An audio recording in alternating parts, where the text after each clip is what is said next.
అక్షరాలు దిద్దించి, అజ్ఞానాన్ని తొలగించి, అమూల్యమైన విద్యను అందించి, అద్వితీయ జ్ఞానజ్యోతిని వెలిగించి, అందమైన జీవన మార్గాన్ని చూపించి, అతి ఉత్తమ సకలగుణ సరాగా సంస్కారవంతులుగా తీర్చిదిద్ది, అన్నీ తానే వినూత్న తేజాన్ని ప్రసాదించి, మనను పరిపూర్ణ వ్యక్తులుగా మలచి, విశ్వానికి అందించే ప్రత్యక్ష దైవం, త్రిమూర్తుల ప్రతిరూపం గురువు.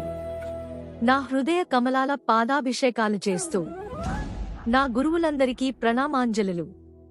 ఆచార్య దేవోభవ.